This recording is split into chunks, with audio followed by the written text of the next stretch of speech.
السلام عليكم ورحمة الله وبركاته.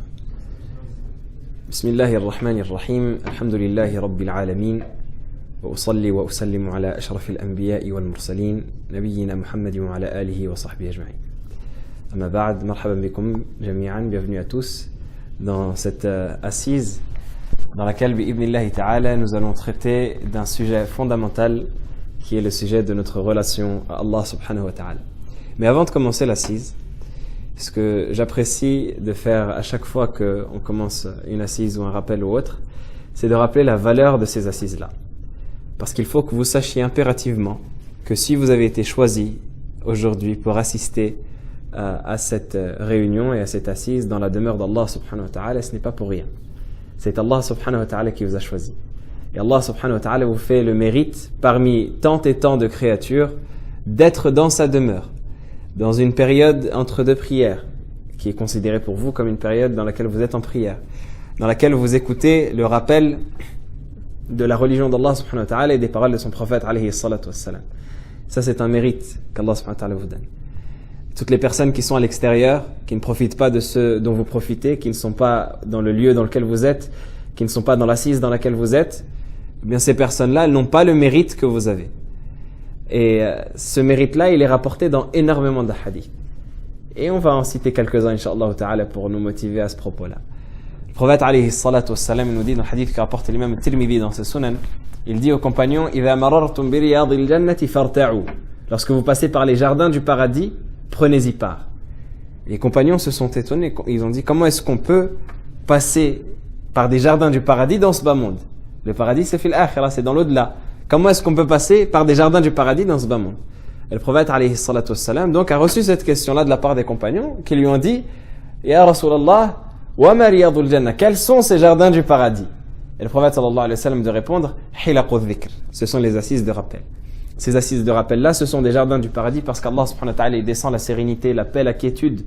Il est rapporté dans le hadith que cite l'imam Muslim dans son sahih, selon Abu Hurayra radiyallahu ta'ala anhu, qui dit, le prophète alayhi salatu wassalam a dit, Majtama'a qawmun fi baytin min buyutillah, yatluna kitab Allah wa yatadarasunahu fima baynahum. Il n'y a pas un peuple qui se rassemble dans une des demeures d'Allah pour réciter le livre d'Allah et se l'enseigner entre eux. Illa nazalat alayhimus sakina, sans que la sérénité ne descende sur eux. وَغَشِيَتْهُمُ الرَّحْمَةِ, que la miséricorde ne les couvre. وَحَفَّتْهُمُ الْمَلَائِكَةِ, que les anges ne les recouvrent de leurs ailes. وَذَكَرَهُمُ اللَّهُ فِي مَنْ عِنْدَهُ, et qu'Allah subhanahu wa ta'ala les évoque auprès de ceux qui sont auprès de lui, qui sont l'assise la plus haute des anges. Donc ce sont des assises où la sérénité descend, la miséricorde descend, les anges nous couvrent, et Allah subhanahu wa ta'ala nous évoque auprès de ces anges en disant, il y a un tel, fils d'un tel, qui est dans l'assise une telle, dans l'endroit un tel, qui participe à cette assise-là de rappel, et qui prend part à l'évocation d'Allah et à l'évocation des paroles de son messager sallallahu alayhi wa sallam. Le prophète alayhi salatu wassalam également nous rappelle l'importance de venir rechercher la connaissance et la science dans les mosquées. Le prophète sallallahu alayhi wa sallam nous dit Man ata masjidi hadha lam ya'tihi illa li khayrin yata'allamuhu aw yu'allimuhu kana bimanzilati al-mujahidi fi sabilillah. Le prophète sallallahu alayhi wa sallam dit le hadith qui rapporte Ibn Majah et d'autres. Il dit, lorsque une personne, elle vient, toute personne qui vient à ma mosquée, il parle de la mosquée de Médine, et ça vaut bi'idhnillah pour toutes les mosquées, et qu'il ne vient que pour apprendre un bien ou l'enseigner, il a le même degré que le combattant dans le sentier d'Allah subhanahu wa ta'ala. Et celui qui vient pour autre que cela, il sera dans la même station, le même degré que la personne qui vient dans un marché et qui observe la marchandise d'autrui sans pouvoir en profiter. Il dit, kana kan-nadhiri ila mata'i ghayrihi. Il sera comme une personne qui observe la marchandise d'autrui et qui ne peut pas en profiter. À votre avis, d'où est-ce qu'elle vient cette parabole du prophète alayhi salatu wassalam? Dans les mosquées, c'est comme dans les marchés. Lorsque tu rentres dans un marché, tu rentres dans un mall, dans un centre commercial, eh bien, les gens sont de deux catégories. On a ceux qui vendent et ceux qui achètent. Celui qui vend, il vend une marchandise et il profite de l'argent en retour. Celui qui achète, il donne son argent et il profite de la marchandise en retour. Mais celui qui flâne dans les allées, qui regarde les vitrines, il fait du lèche-vitrine comme ils disent, il regarde, il se balade et il sort sans rien, eh bien celui-là il a perdu. Parce que ni il n'a profité de la marchandise, ni il a profité de l'argent. Eh bien c'est la même chose pour une personne qui vient à la mosquée, mais qui ne s'assied pas aux assises de rappel et qui ne profite pas de ces assises de rappel, ni il n'a donné de ce qu'il avait, il a enseigné, et donc à ce moment il est comme celui qui vend, il profite en retour, et ni il n'a participé à ces assises de rappel pour profiter, et donc il n'a rien reçu en retour. Et ça, c'est celui qui est dans la mosquée. Alors que dire de celui qui n'est même pas à la mosquée? C'est une personne qui a totalement perdu.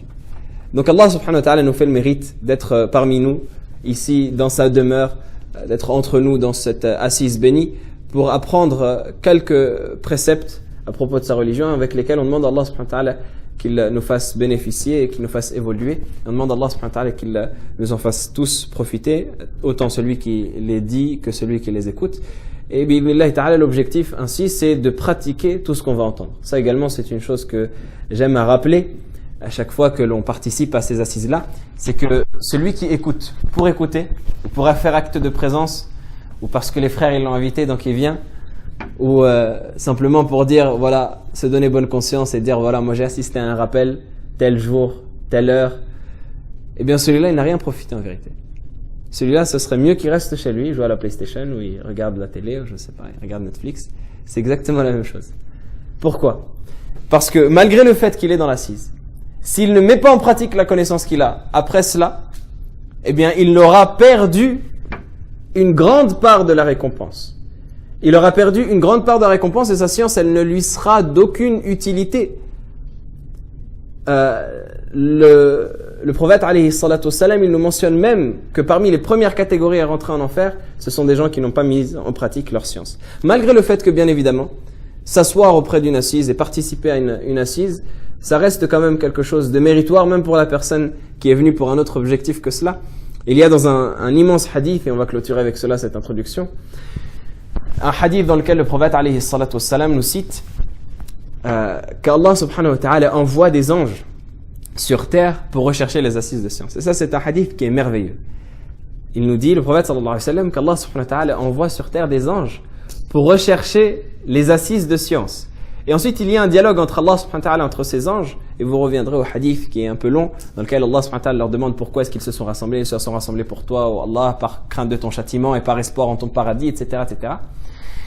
Et à la fin, Allah subhanahu wa ta'ala dit, pardonnez à ces gens, écrivez mon pardon, inscrivez mon pardon pour ces gens qui ont participé à cette assise. C'est-à-dire toutes les personnes qui ont participé à cette assise de rappel, inscrivez pour eux mon pardon. Et les anges disent, Ya Allah, ô Seigneur, il y a parmi eux une personne qui est un tel fils d'un tel qui n'est pas venu pour cela. Il est venu parce qu'il avait un besoin. C'est-à-dire son intention première, ce n'était pas cela. Il est venu parce qu'il avait un besoin, il avait quelqu'un à voir dans la mosquée ou il avait quelque chose à faire et il a pris part à l'assise. Mais son intention première, ce n'était pas cela. Et Allah subhanahu wa ta'ala répond aux anges, Humul julasa la yashqa bihim jalisuhum. Cette assise-là, toute personne qui y prend part ne peut pas connaître la tristesse, ne peut pas connaître la perte. Le simple fait d'avoir pris part à l'assise avec une bonne intention, eh bien ça fait qu'on obtient la récompense d'Allah subhanahu wa ta'ala et sa miséricorde. Donc, le fait de participer à cette assise, c'est méritoire, mais on doit impérativement mettre l'intention à partir de maintenant de pratiquer le maximum de ce qu'on pourra pratiquer de ces paroles qu'on va partager ensemble, Inch'Allah ta'ala. Notre objectif aujourd'hui, c'est de parler de notre relation à Allah subhanahu wa ta'ala. En particulier à une époque où tout ce qui est autour de nous, dans notre quotidien, nous pousse à oublier notre rapport avec notre Seigneur subhanahu wa ta'ala.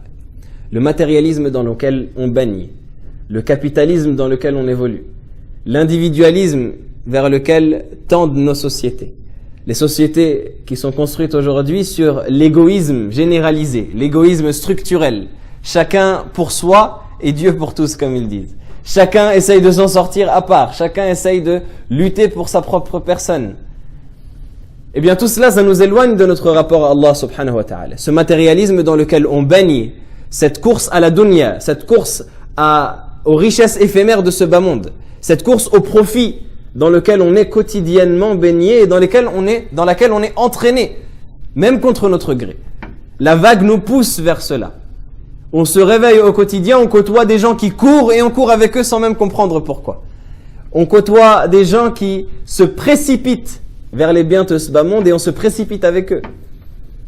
Et donc on est baigné dans cette ambiance-là et on oublie notre rapport à Allah subhanahu wa ta'ala. Comme Allah azza wa jalla nous dit, en nous avertissant, en nous disant « Alhaakumut takathur ». La course aux richesses vous distrait. hatta zurtumul maqabir, jusqu'à ce que vous visitiez les tombes. Eh bien, on est dans cette course aux richesses. On est dans cette course à la notoriété. On est dans cette course au bien matériel. On est dans cette course au bonheur éphémère d'ici-bas. Et tout cela nous fait oublier notre lien avec Allah subhanahu wa ta'ala. Et donc, dans ces contextes-là, dans cette frénésie, dans cette course effrénée au matériel, il est bon d'avoir quelques moments de répit, quelques moments de pause qu'on se réserve pour remettre les points sur les i, pour remettre les curseurs à la bonne place et se rappeler notre lien avec Allah subhanahu wa ta'ala, se rappeler notre but ici-bas. Se rappeler qu'on a été placé ici-bas pour un but qui est le fait qu'Allah subhanahu wa ta'ala dit « وَمَا خَلَقْتُ الْجِنَّ وَالْإِنسَ إِلَّا لِيَعْبُدُونَ » Je n'ai créé les djinns et les hommes que pour qu'ils m'adorent, que pour mon adoration, non pas pour qu'ils vivent ici-bas et qu'ils meurent et qu'ils n'aient pas à rendre le compte, non. أَفَحَسِبْتُمْ أَنَّمَا خَلَقْنَاكُمْ عَبَثًا وَأَنَّكُمْ إِلَيْنَا لَا تُرْجَعُونَ. Allah subhanahu wa ta'ala nous dit, est-ce que vous croyez sincèrement, est-ce que vous croyez vraiment que nous vous avons créé sans but, en vain, et que vers nous, vous ne serez pas retournés? Donc Allah subhanahu wa ta'ala nous rappelle d'avoir ces moments-là de rupture dans lesquels on met toute notre vie en pause. Toute cette course-là vers dunya, vers la vie d'ici-bas, on la met en pause. Et on se rappelle des fondamentaux. On se rappelle de ce que cette vie essaye de nous faire oublier. De ce que le milieu dans lequel on évolue essaye de nous faire oublier. Notre lien à Allah subhanahu wa ta'ala. Vous savez, Allah subhanahu wa ta'ala a créé les créatures en 3 catégories. Il a créé des créatures avec un don pour l'adorer, avec des esprits, mais sans shahawat, sans désir et sans passion.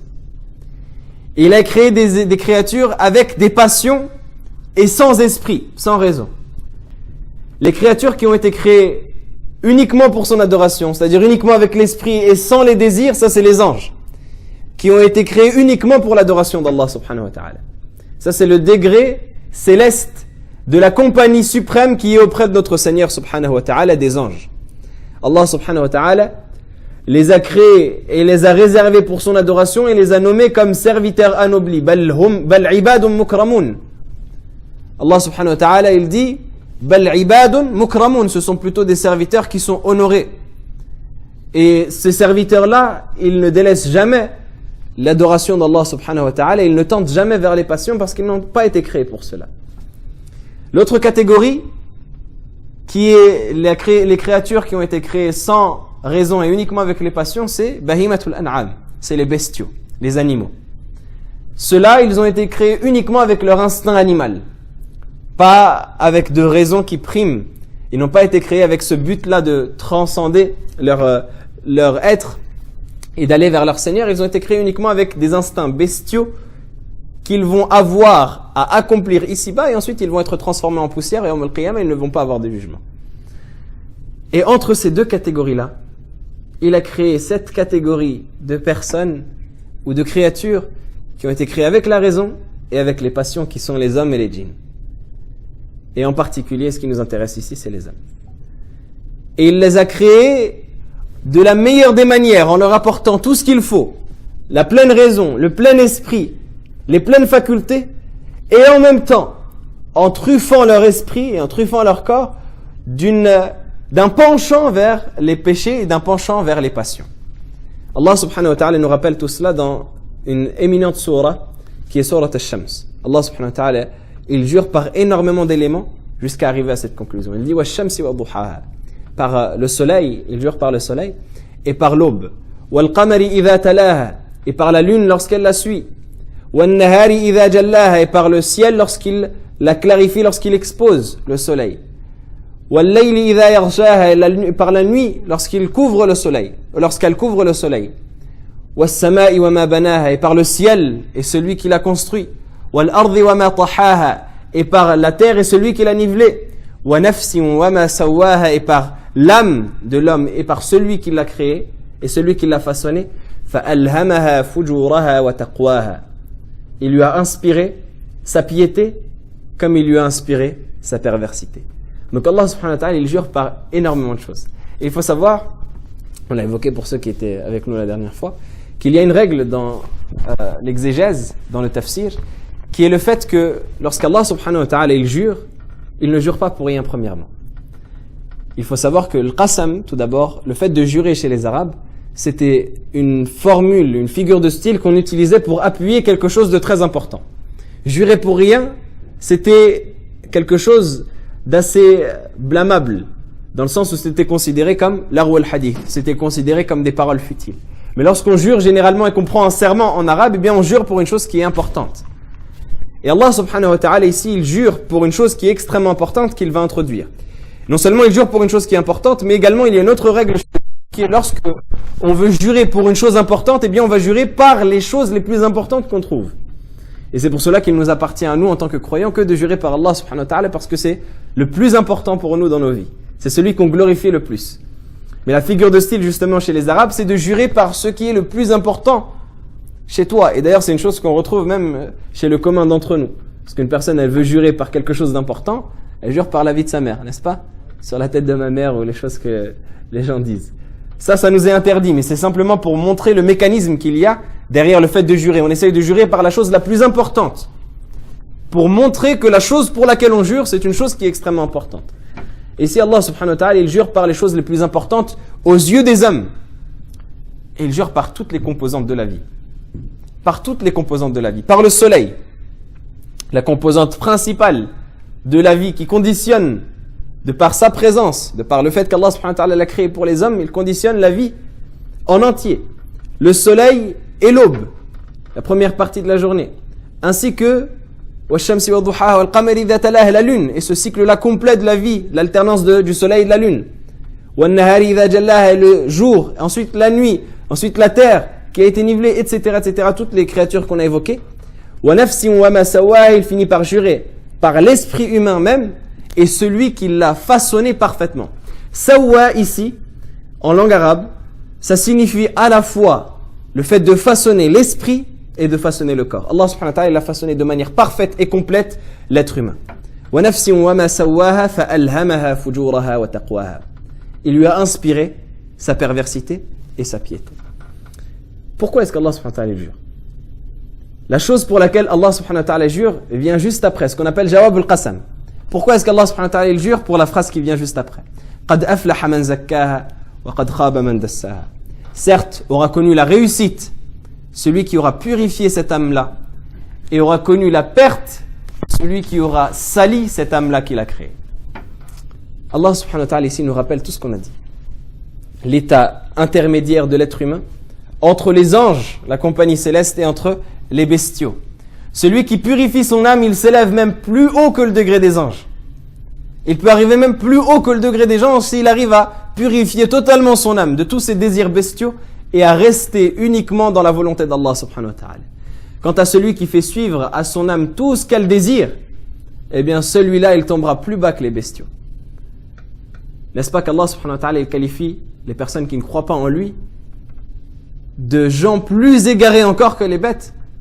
Allah subhanahu wa ta'ala dit Am tahsabu anna aktharahum yasma'una aw ya'qilun inhum illa kal an'ami bal hum adallu sabila. Est-ce que tu penses que la plupart de ces gens-là qui ne croient pas t'écoutent ou raisonnent?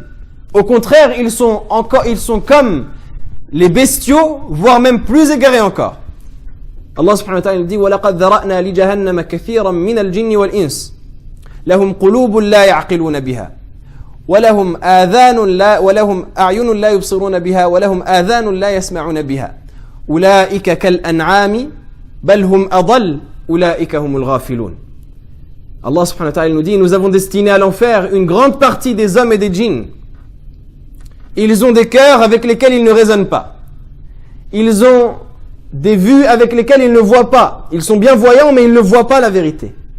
Et ils ont des oreilles, des ouïes avec lesquelles ils n'entendent pas.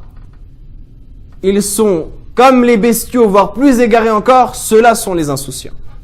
Pourquoi? Parce qu'ils ont sali leur âme en suivant tout ce que leur âme désire, en mangeant et en consommant, et en buvant, et en se laissant aller au plaisir charnel et à tout ce qui s'ensuit, comme leur âme désire. Et n'est-ce pas une chose qu'on voit malheureusement chez beaucoup d'entre nous? Allah subhanahu wa ta'ala nous rappelle cela, en lui disant « وَالَّذِينَ كَفَرُوا يَأْكُلُونَ وَيَتَمَتَّعُونَ وَيَأْكُلُونَ كَمَا تَأْكُلُ الْأَنْعَامُ وَالنَّارُ مَثْوًى لَهُمْ » Il nous dit, et ceux qui ont mécru, ils prennent plaisir à la vie d'ici-bas. Et ils mangent comme les bestiaux mangent. Et l'enfer sera un refuge pour eux. Quelle est l'image derrière cela? Qu'est-ce qu'Allah subhanahu wa ta'ala nous enseigne derrière cela? Est-ce que lorsqu'on voit une personne qui ne croit pas au message manger, est-ce qu'elle mange nécessairement comme du bétail? Parfois oui, peut-être dans sa manière de manger, mais parfois non. Il peut manger proprement, ce n'est pas cela qui est voulu derrière. C'est simplement qu'il ne cherche même pas à purifier son âme derrière ce qu'il mange. Il ne cherche même pas à purifier son âme derrière ce qu'il fait au quotidien. Il laisse son âme suivre toutes les passions. Dès qu'il voit quelque chose consommable, il le consomme, sans même chercher une loi derrière, sans même chercher un précepte derrière, un principe derrière, sans même se fixer des limites. Il laisse son âme suivre tout ce qu'elle souhaite. Et il mange ainsi comme les bestiaux mangent. Lorsque vous lancez un groupe de bétail dans un enclos, je ne sais pas s'il y a des fermiers parmi nous, Radouane peut-être il a un groupe de chèvres à la maison. Si Radouane, tu prends ton groupe de chèvres et que tu le ramènes dans un enclos, est-ce qu'ils vont faire la différence entre ce qu'il y a autorisé à manger ou ce qui n'est pas autorisé, ce qui t'appartient à toi, ce qui appartient aux voisins? Non. Ils vont rentrer, ils vont pénétrer, ils vont manger de tout ce qui bouge. Tout ce qui est possible et tout ce qui est consommable, ils vont le manger, tout ce qu'ils ont envie de consommer, ils vont le consommer. Ainsi est la personne qui suit ses passions et qui ne se fixe pas de limites. Allah subhanahu wa ta'ala nous fixe des préceptes. Il nous dit ceci est la voie qu'il faut suivre. Et cette voie-là, il ne faut pas la suivre. Ça t'est interdit. Cette limite-là, elle t'est interdite. Cette chose-là, tu ne peux pas la consommer. Ce comportement-là, tu ne peux pas le pratiquer.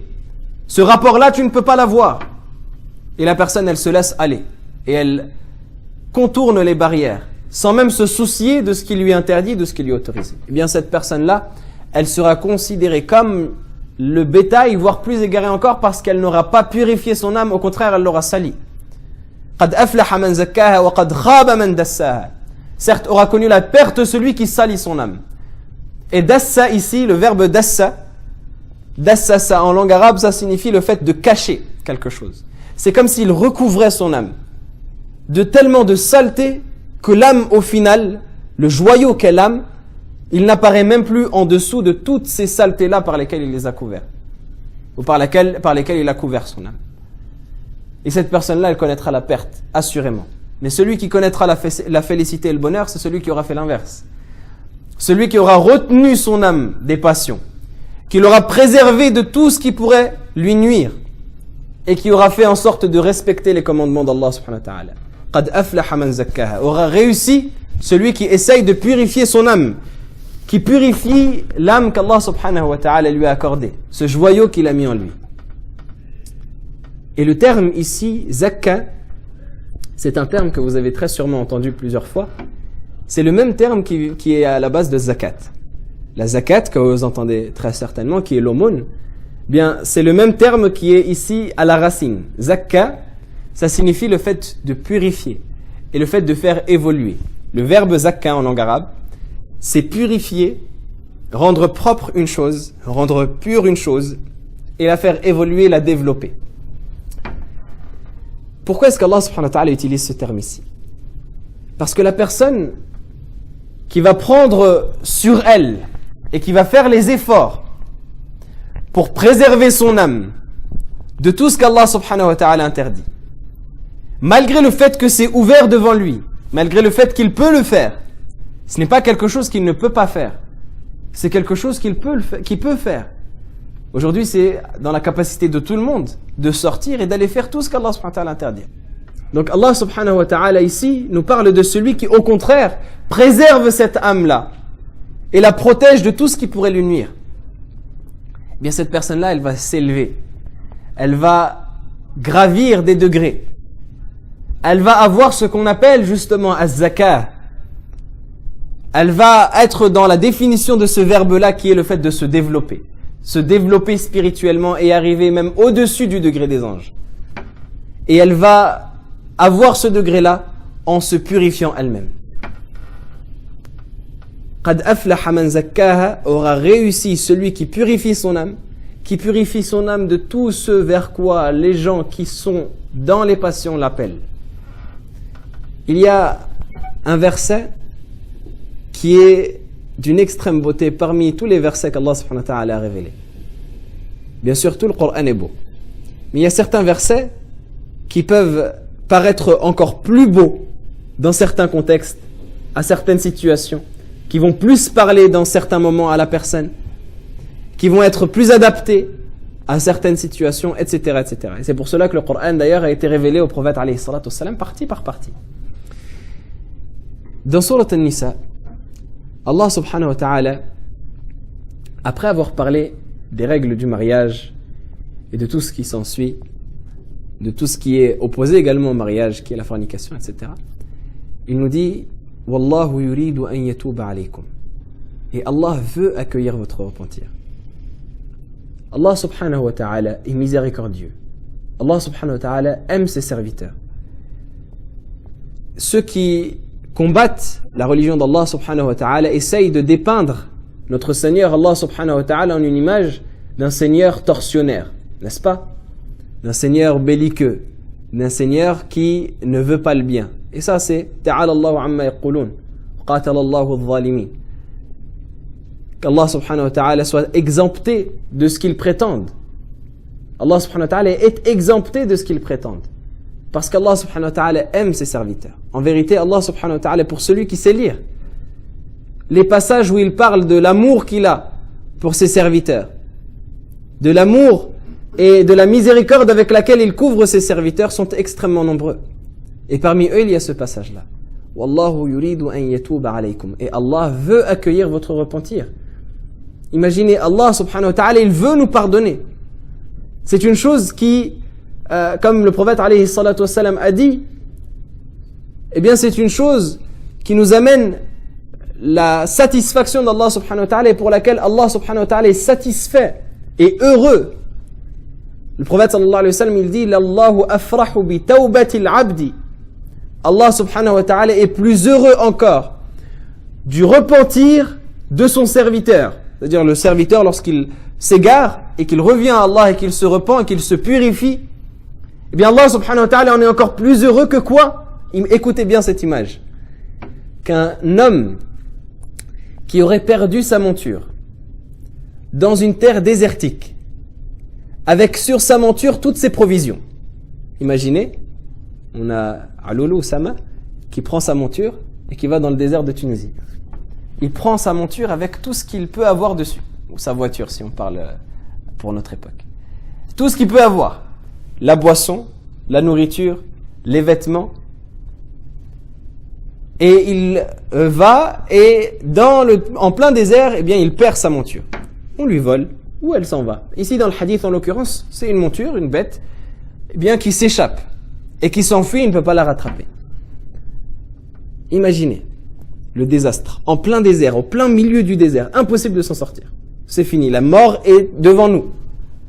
Il n'y a plus aucune manière de s'en sortir, plus aucune solution. Tellement il n'a plus de solution que cet homme-là, qu'est-ce qu'il va faire? Il va s'allonger à l'ombre d'un arbre et attendre la mort. C'est cité expressément dans le hadith. Il n'a plus de solution.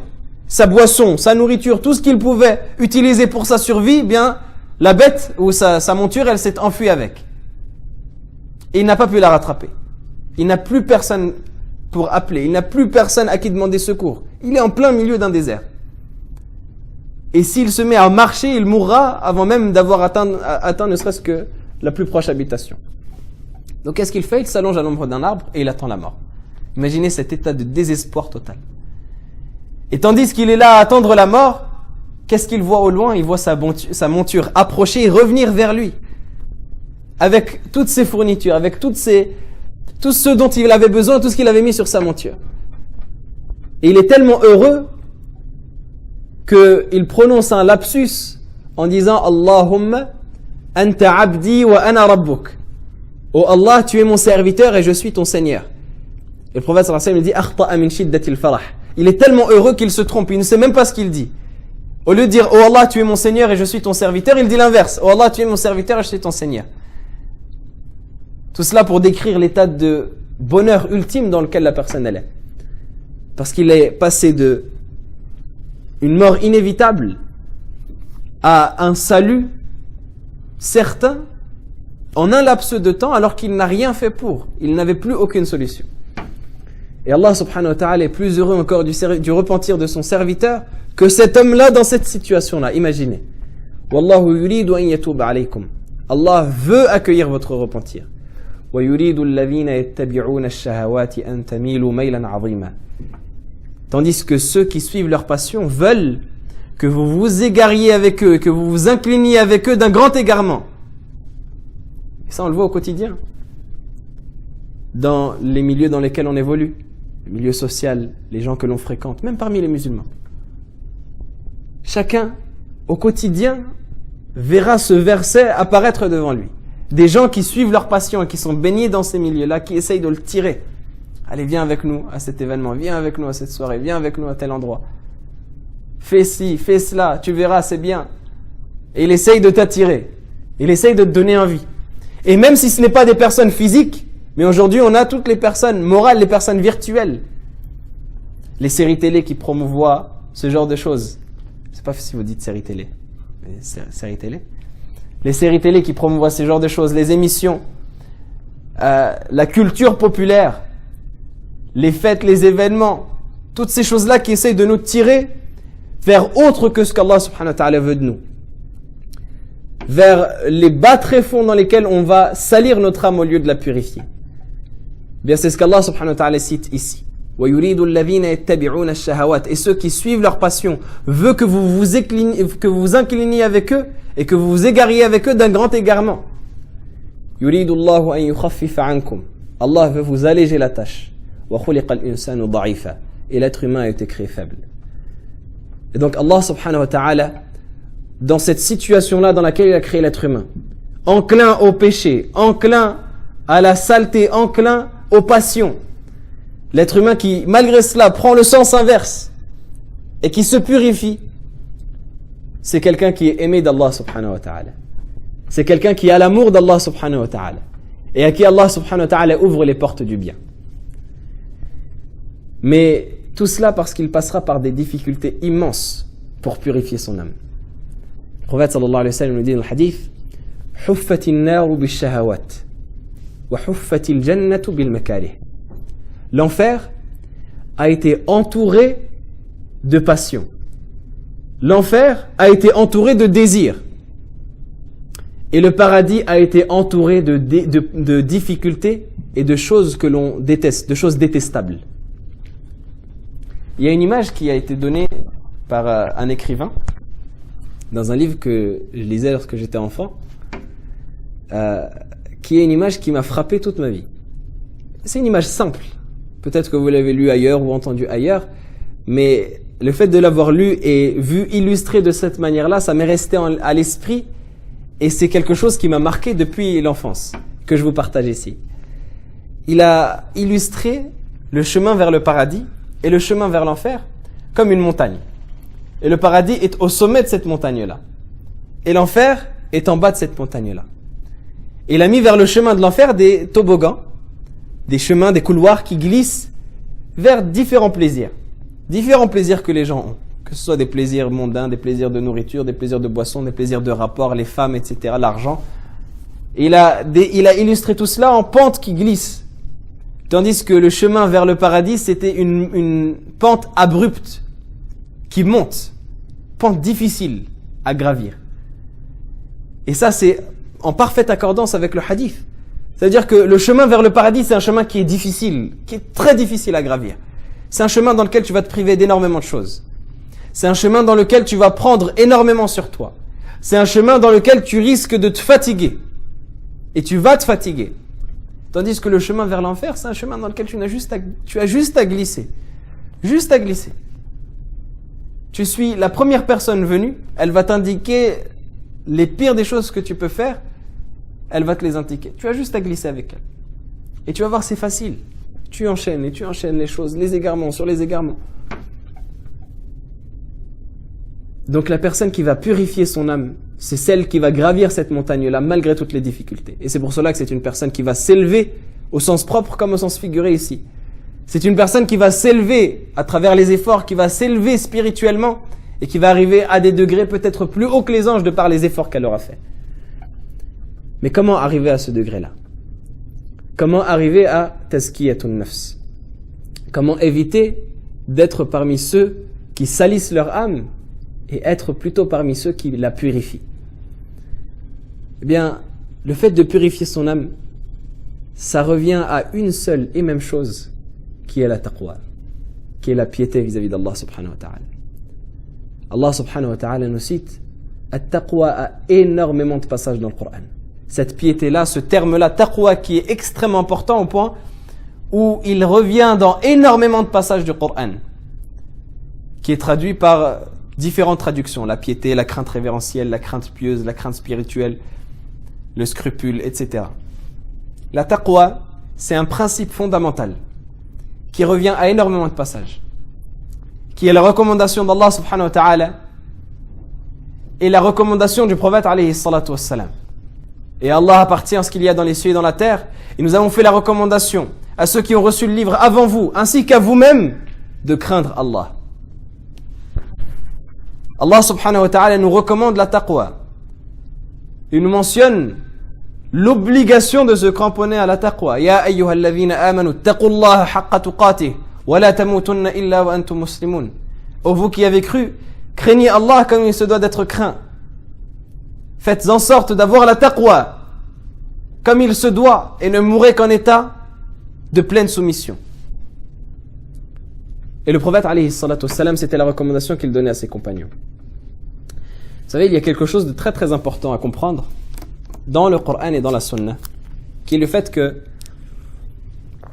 dans les deux sources sacrées, il y a des textes qu'on doit appréhender d'une manière différente des autres. En l'occurrence, ici dans la Sunna du prophète alayhi salatu wassalam, on a des hadiths qui nous rapportent des conseils que le prophète alayhi salatu wassalam donne à ses compagnons. Et il faut savoir que ces conseils-là, ce sont des hadiths qui ont un statut particulier. Pourquoi ? Imaginez que vous auriez la chance, à l'état où vous êtes, à l'instant, de rencontrer le prophète alayhi salatu wassalam. Une personne intelligente, quelle serait la première chose qu'il lui demanderait ? La première chose qu'il demanderait au prophète alayhi salatu wassalam. On exclut le fait de demander des invocations, etc. Je sais que il y en a beaucoup qui prévoient ça dans leur esprit. Invoque pour moi pour que j'ai tel emploi, invoque pour moi pour que j'ai... On exclut tout ça. On se concentre sur la chose profitable qu'on devrait demander au prophète alayhi salatu wassalam si on avait simplement un laps de temps à passer avec lui. Bien, c'est des conseils. Parce que c'est à travers ces conseils qu'on va avoir le cœur de ce que le prophète sallallahu alayhi wa sallam nous donne. Et donc lorsque le prophète sallallahu alayhi wa sallam il conseille ses compagnons, en vérité il nous conseille nous. C'est comme si on avait la chance de vivre avec le prophète alayhi salatu wassalam un laps de temps et qu'on lui demandait conseil et qu'il nous répondait.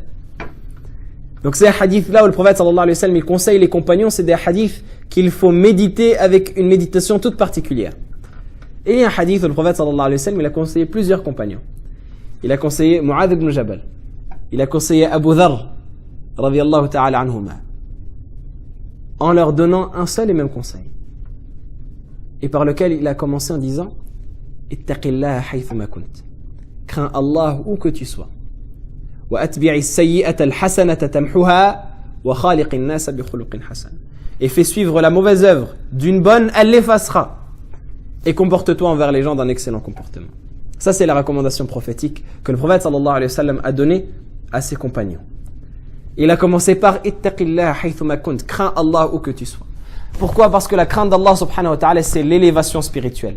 La crainte d'Allah subhanahu wa ta'ala c'est la manière de se purifier soi-même. Et qu'est-ce que ça signifie que la crainte d'Allah ?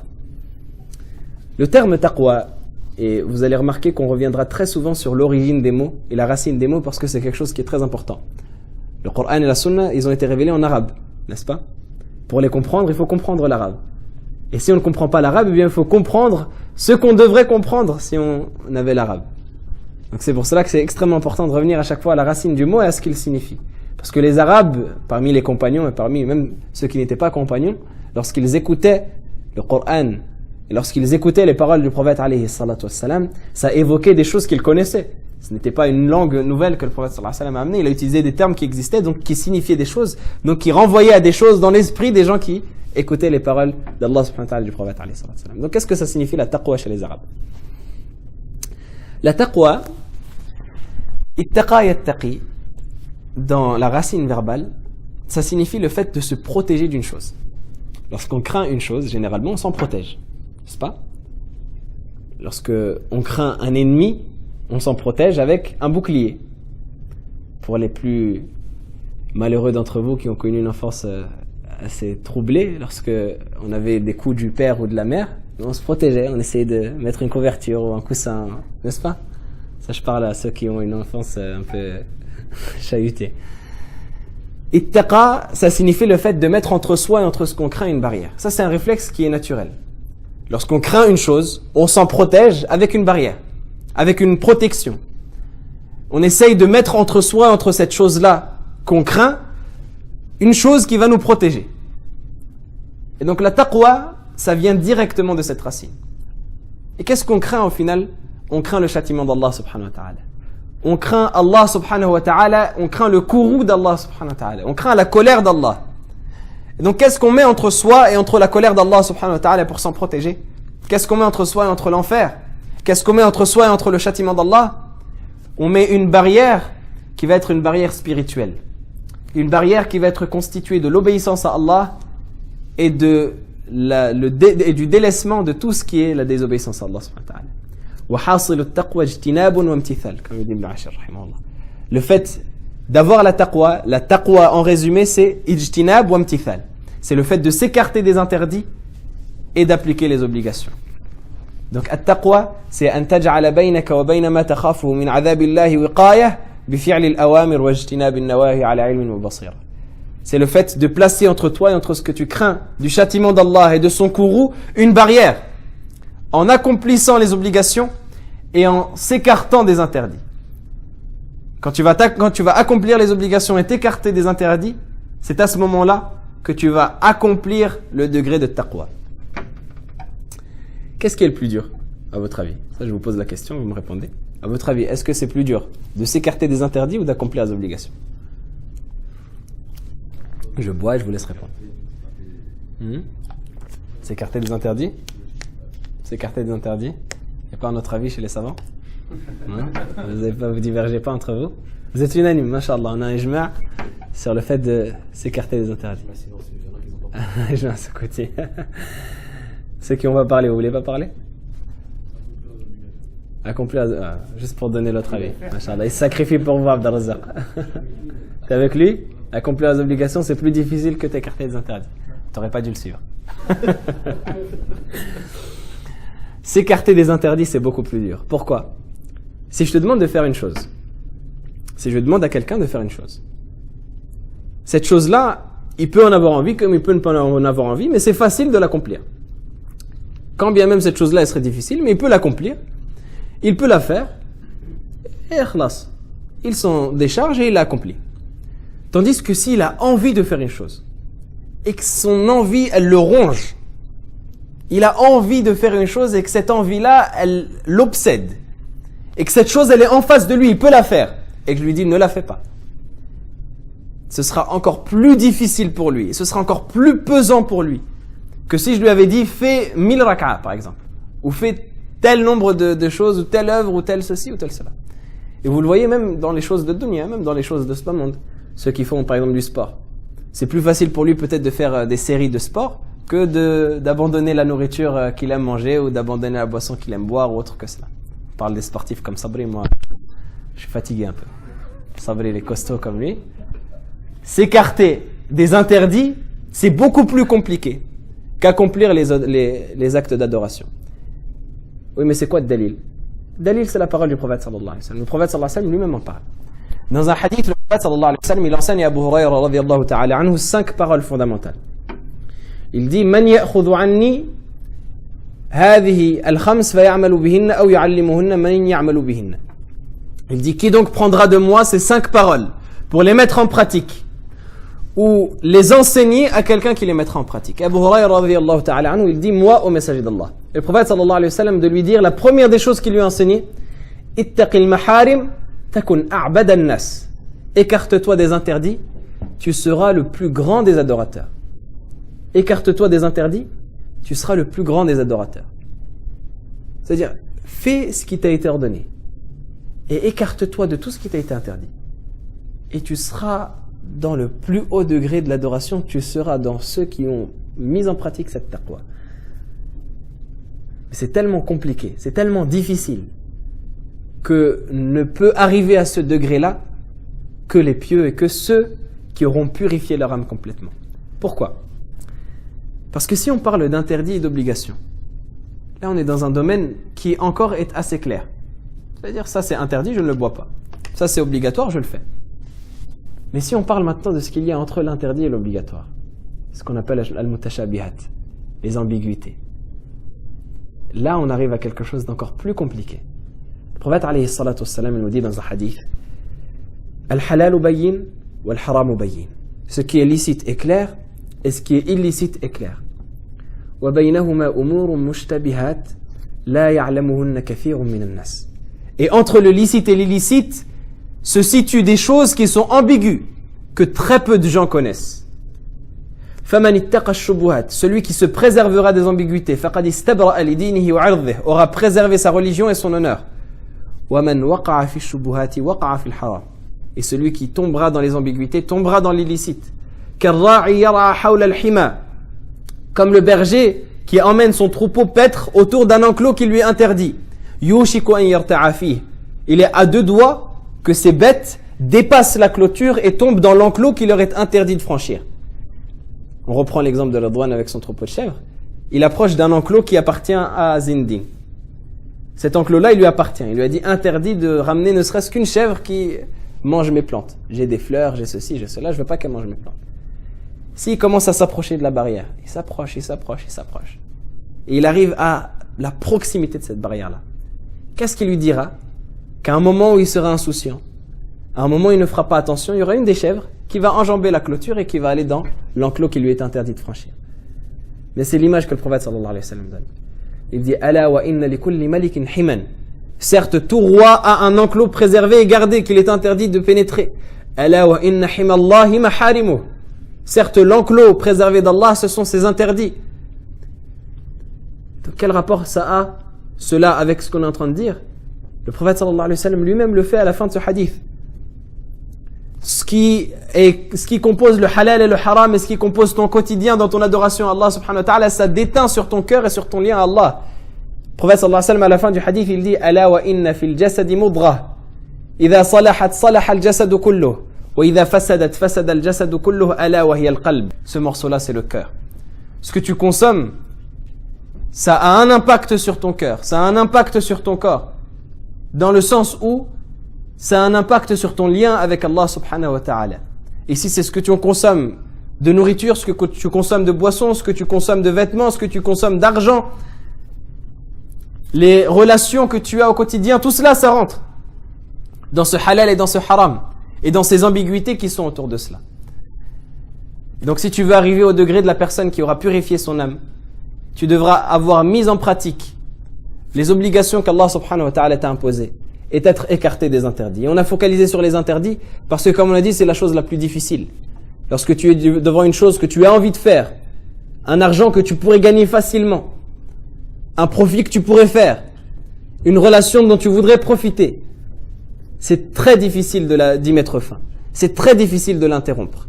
Mais si tu le fais pour Allah subhanahu wa ta'ala, tu auras préservé ton âme et tu l'auras purifié et tu l'auras élevé du rang du bétail qui fait ce qu'il veut, où il veut, quand il veut, vers le rang des anges qui sont consacrés à l'adoration d'Allah subhanahu wa ta'ala. Et pour arriver à ce degré correctement, il faut que tu arrives à délaisser même les choses qui sont ambiguës, même les choses qui sont sujettes au doute.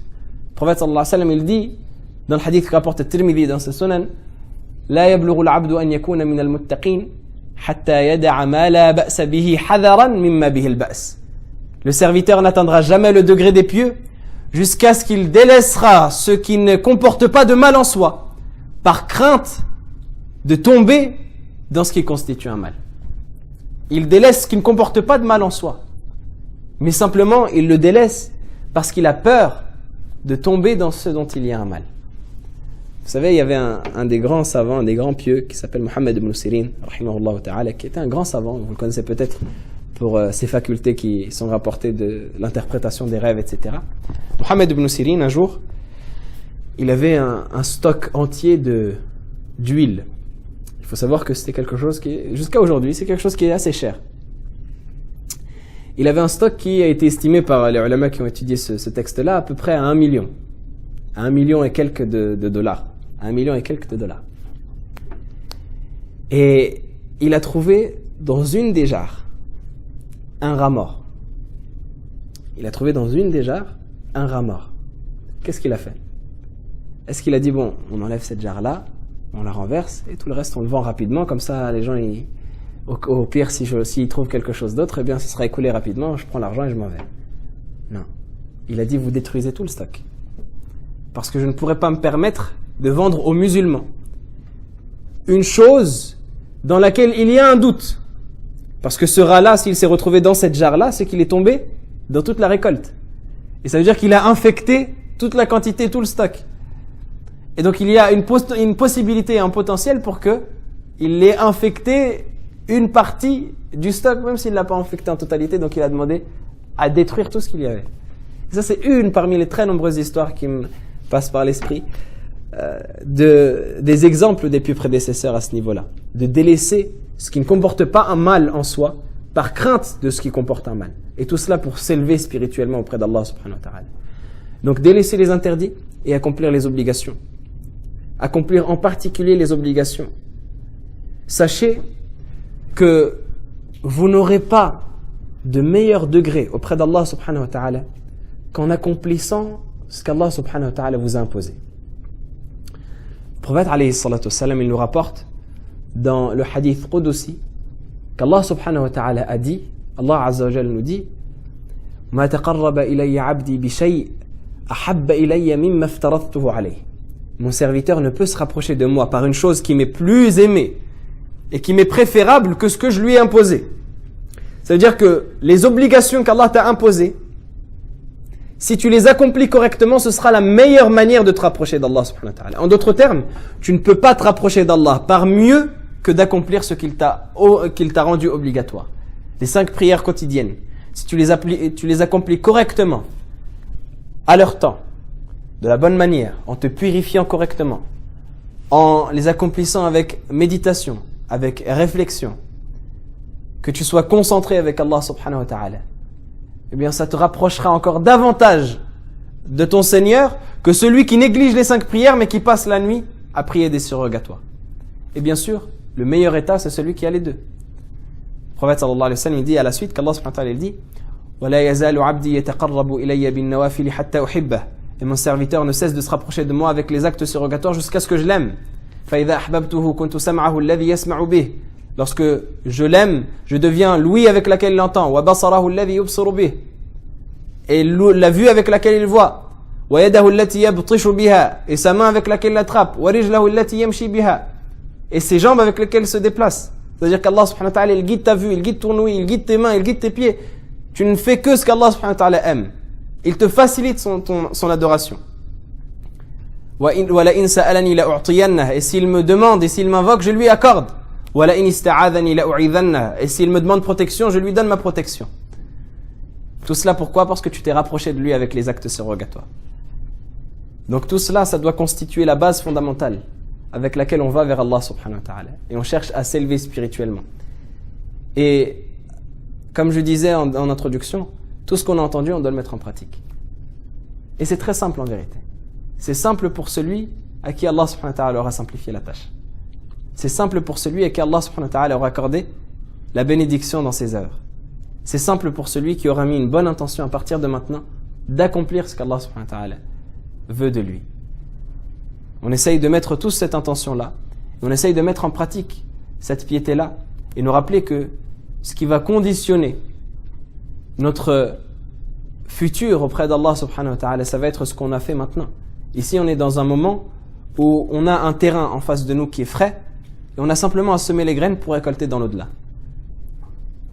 Et si on ne sème pas ces graines-là et qu'on ne fait pas les difficultés pour, on n'aura rien auprès d'Allah subhanahu wa ta'ala. Je termine mon propos avec une histoire. Comme ça, on alterne un peu et on vous apaise un peu, Inch'Allah, de cette difficulté-là de m'avoir écouté pendant 1 heure. Qu'Allah vous récompense pour cette épreuve-là. Je ne sais pas comment vous l'avez subi. Une petite histoire qui est rapportée, qui est racontée par les savants d'un roi qui avait 3 servants. Il avait 3 ministres qu'il voulait tester. Il voulait tester leur fidélité, leur loyauté. Et donc, ce qu'il a fait, c'est qu'il leur a dit, je vous donne à chacun un grand sac. Et je vous donne toute une journée. Et ce grand sac, c'était un sac immense, un sac énorme. Vous le remplissez des meilleures nourritures que vous pouvez trouver. Vous le remplissez des meilleures nourritures que vous pouvez trouver. Et à la fin de la journée, il faut que vous veniez avec le sac rempli et que vous me le présentiez. C'était ça l'histoire. Et il a donné à chacun des trois le sac. Le premier, qu'est-ce qu'il a fait? Il s'est dit, moi je suis malin. Moi j'ai l'occasion d'avoir une journée de congé. Une journée où je peux faire ce que je veux. Ce travail-là, il est difficile, je suis avec le roi tout le temps, j'obéis à ses ordres au doigt et à l'œil. Donc, il faut quelque chose il faut que je profite de cette journée-là et que je trouve quelque chose pour me détourner de l'obligation qu'il m'a donnée, l'accomplir rapidement et avoir toute la journée de congé où je pourrais me reposer. Qu'est-ce qu'il a fait? Malin qu'il est, il a rempli tout son sac de cailloux. Tout son sac, il l'a rempli de cailloux, de brindilles. Comme ça fait l'effet d'un sac rempli. Il l'a mis de côté, il est parti s'amuser toute la journée. Le deuxième, il s'est dit quand même, moi le roi je l'aime bien, mais j'ai bien envie de m'amuser aussi. Donc, j'ai pas envie de trahir le roi comme le premier, mais j'ai pas envie non plus de passer ma journée à travailler. Donc, ce que je vais faire, c'est que je vais remplir mon sac des nourritures les plus rapides que je vais trouver. Donc, qu'est-ce qu'il a fait? Il a commencé à regarder ce qui était par terre, les fruits un peu pourris, un peu à moitié consommables. Il a rempli son sac, les bêtes mortes et ceci, cela. Il a rempli son sac. Et ça lui a pris la moitié de la journée. Et il avait toute l'autre moitié pour se reposer. Et le troisième, ce qu'il a dit, moi je vais être sérieux. J'aime le roi, je suis fidèle au roi. Donc ce que je vais faire, c'est que je vais me démener toute la journée pour chercher les meilleurs types de nourriture. Il est monté aux arbres, il a cherché les fruits les plus mûrs. Il a commencé à passer la journée à chasser les meilleures bêtes. Il a passé des heures et des heures à trouver les meilleurs poissons dans la rivière. Il a rempli son sac et au final, à la fin de la journée, il avait rempli la dernière partie de son sac des meilleures nourritures qu'il a pu trouver. Et les trois, ils sont présentés au roi. Et le roi, ce qu'il leur a dit à ce moment-là, c'est qu'il leur a dit, je ne vais pas vérifier ce que vous avez pris. Au moment où il les a rassemblés le soir, il leur a dit, ramenez chacun vos sacs. Je ne vais même pas vérifier ce que vous avez pris. Ce que vous avez pris, ça vous regarde. Simplement, ce que je vais vous faire, c'est que je vais vous enfermer une semaine chacun avec votre sac. Et vous allez vous nourrir de ce qu'il y a dans votre sac. Je vais vous enfermer chacun dans une prison, dans une geôle, et vous allez vous nourrir essentiellement de ce qu'il y a de votre sac. Celui qui a passé la journée à s'amuser, il a trouvé ce qu'il a trouvé. Celui qui a rassemblé ce qu'il a pu rassembler, il a trouvé ce qu'il a trouvé. Celui qui a rassemblé les meilleures nourritures, il a trouvé ce qu'il a trouvé. La morale de cette histoire, c'est qu'Allah subhanahu wa ta'ala, le jour de la résurrection, qu'est-ce qu'il dira? Allah subhanahu wa ta'ala nous dit وَكُلَّ إِنسَانٍ أَلْزَمْنَاهُ طَائِرَهُ فِي عُنُقِهِ وَنُخْرِجُ لَهُ يَوْمَ الْقِيَامَةِ كِتَابًا يَلْقَاهُ مَسْطُورًا يَلْقَاهُ مَنْشُورًا اقْرَأْ كِتَابَكَ كَفَى بِنَفْسِكَ الْيَوْمَ عَلَيْكَ حَسِيبًا. Il dira, et à chaque être humain, nous avons attaché son destin à son cou. Allah subhanahu wa ta'ala, il a attaché ton livre d'œuvres à ton cou. C'est toi qui inscris les œuvres que tu trouveras le jour de la résurrection. Et nous sortirons ce livre-là le jour de la résurrection à ces personnes pour qu'elles lisent elles-mêmes ce qu'elles ont écrit dans ce livre. Iqra kitabak, lis ton propre livre. Kafa bi nafsika al-yawma alayka hasiba, tu te suffis aujourd'hui à toi seul comme juge. C'est toi seul aujourd'hui qui te suffit comme juge. Personne d'autre fera ton jugement. Toi seul, tu feras ton jugement avec ce que tu auras trouvé à l'intérieur de ton livre. Allah subhanahu wa ta'ala a été juste et nous a avertis. À nous de prendre les enseignements qu'Allah subhanahu wa ta'ala nous donne. Wallahu a'lam. Wa sallallahu wa sallim wa barik ala nabiyyina Muhammad wa ala alihi wa sahbihi ajma'in. Walhamdulillahi rabbil alamin.